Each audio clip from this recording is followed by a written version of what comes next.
Hi കൂട്ടുകാരെ, അപ്പോൾ നമ്മൾ 80ലെയും 90കളിലെയും കുട്ടികൾക്ക് പ്രിയപ്പെട്ട ഒരു ഐറ്റമാണ് ഇന്ന് ഉണ്ടാക്കുന്നത്. നല്ലൊരു ബർഫിയാണേ.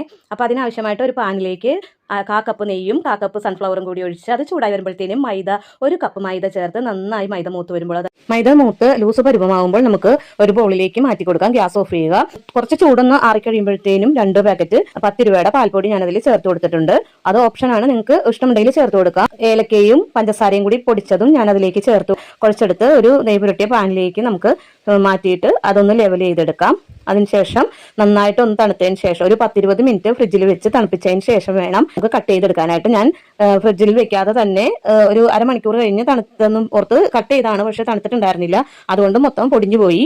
നിങ്ങൾക്ക് അത് കാണാൻ സാധിക്കുന്നുണ്ടാവും. അപ്പം നിങ്ങൾ ഒരു 10-20 മിനിറ്റ് ഫ്രിഡ്ജിൽ വെച്ച് തണുപ്പിച്ചതിന് ശേഷം വേണം കട്ട് ചെയ്തെടുക്കാനായിട്ട്. വളരെ ടേസ്റ്റി ആയിട്ടുള്ള ഒരു ബർഫിയാണ് ഉണ്ടാക്കിയിരിക്കുന്നത്. അപ്പം നിങ്ങൾ എല്ലാവരും ട്രൈ ചെയ്ത് നോക്കണം. ഷെയർ ചെയ്യണം, കമൻറ്റ് ചെയ്യണം, ലൈക്ക് ചെയ്യണം.